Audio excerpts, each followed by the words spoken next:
July the 31st, 2025. Guys, we're almost in August. Still no hurricanes, but we may have a storm brewing in D.C. over this article. Many of you are concerned about it because I see it in the comments on every video that we talk about it. And I'm concerned too, and I think this is a very good situation forming. It says Congressman Marjorie Taylor Greene has introduced the Clear Skies Act 2025, calling for an end to what she calls the dangerous and deadly practice of weather modification and geoengineering. Now, this bill, designated House Resolution or H.R. 4403, remember that number, guys, because we're going to cover this very closely when this gets to a vote.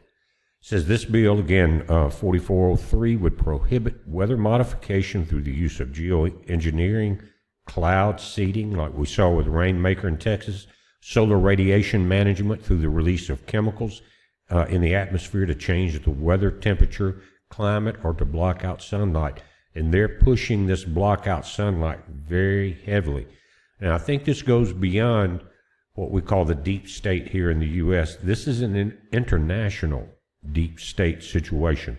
So if the battle is won here, will it be won all over the planet? We don't know, because we know that there is chemtrailing around the planet. And does the U.S. deep state run that? Or is it a conglomeration of many deep states? Now, it says that if enacted, the law would punish weather modification violations as a felony, with offenders facing up to $100,000 in fines and or 5 years in prison for each violation. Now, the $100,000 would not matter to some of these big people, but that 5 years in prison may have a little better effect. Again, it's called the Clear Skies Act. She's saying my bill prohibits all weather modification, including geoengineering, cloud seeding, and solar radiation management.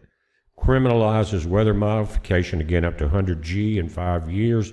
And it says, Greene says her bill is similar to Florida's S. Bill 56, which repeals the state's ability to issue permits for geoengineering and weather modification and prohibits the injection, release, or dispersion of chemicals and substances into the atmosphere for the express purpose of altering the weather, temperature, climate, or sunlight intensity. I think one thing I would love to see included is this release of genetically modified flies and mosquitoes. You guys remember the Zika virus from, maybe 10 years ago? And it was down in South America somewhere, and they came to find out what it was doing, showing that, and it was saying that these mosquitoes were causing birth defects in the babies there, and that they needed to spray. But then they found out it was the spray that was causing the birth defects. They didn't like that conversation on YouTube at all. I hope this one doesn't get me in trouble. But I'll tell you something else about Tim Scott, who was the governor of Florida, wasn't he? But now he's up in D.C. Him and his wife owned the companies that sprayed that Zika virus spray in many states, including Florida, Alabama, Mississippi, Louisiana, maybe more here, but also down in South America. Anyway, under the Clear Skies Act, all existing federal authority and executive orders permitting weather modification would be repealed, and the Environmental Protection Agency and Department of Justice would be directed to investigate and prosecute violations.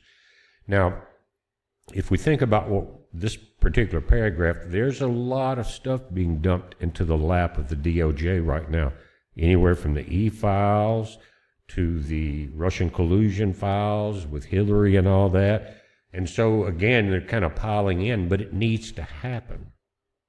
Now, RFK Jr. just fired this guy from India who looked like a complete idiot.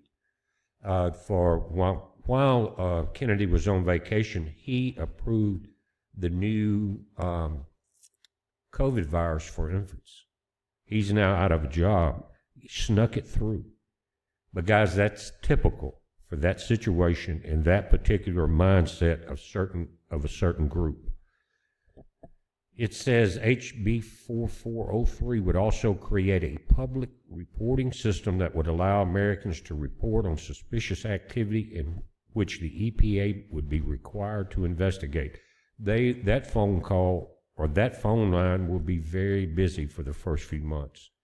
In announcing the Clear Skies Act, Green spoke of the need to protect the nation's skies, waters, and people from weather modification, saying it's time to end this dangerous and unregulated practice. I'd say so, and a lot of parents in Texas would say the same thing. Now, this is her on X, and this is her announcing that bill. And again, I'm all for it 100% because there's no need for man trying to change the plans of our Father in heaven. But I will play this video, guys. I'll throw it up just after this and let you listen to it yourself. But again, that we need to get this behind this bill. Now, let me give you a reminder. Tonight at 8 p.m. Central, we're going to join Pastor Paul Begley and Mike from around the world at Paul Begley Prophecy on YouTube. I'll put a link to it below, but most of you know very well who Paul and Mike are. It should be very interesting, different questions. Not sure what all they will be, but it always turns out good when you put good heads together. Again, check out what Marjorie has to say about this. I have a big announcement to make. My Clear Skies Act has been filed. This is my legislation to ban weather modification and geoengineering of all kinds. Finally, we can really take the fight in Washington to protect our skies, protect our water, protect our atmospheres, and most of all, protect our families. Thanks for your support, everyone. Look for my legislation, the Clear Skies